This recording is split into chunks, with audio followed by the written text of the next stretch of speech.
Good morning guys, this is Bicol Mad Recipe. Kakagising ko lang kanina and day shift ako ngayon. So gagawa ako ng ulam na bola-bola pero instead na karning baboy, San Marino tuna gagamitin ko kasi sobrang mahal ng baboy. Tsaka wala pa akong sahod, then wala na rin ng budget.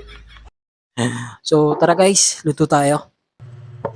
Prepare natin yung mga ingredients. So slice tayo ng onion at garlic.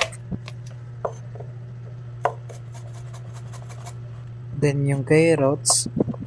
After natin may slice, pagsamahan na natin yung carrots, sibuyas at bawang, and maglalagay tayo ng asin, soy sauce, patis, seasoning, paminta, and last yung San Marino. Then maglalagay din tayo ng dalawang itlog. Then after haluin natin siya. So yun pala guys, may slight problem lang. Hindi ko na check na wala na pala akong flour, so breadcrumb na lang ginamit ko.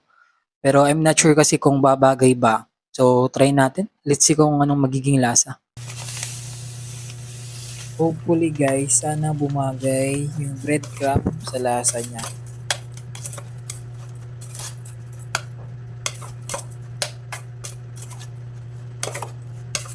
After natin mahalo guys ng maayos, tsaka natin huhulmain or pipulugin ng maayos. Then sunod, pripritohin na natin.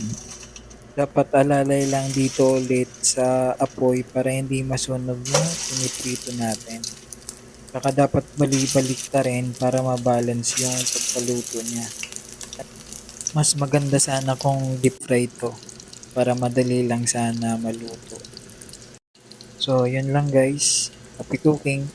Please follow and subscribe. Bicolanong Uragon! Si Ram sana!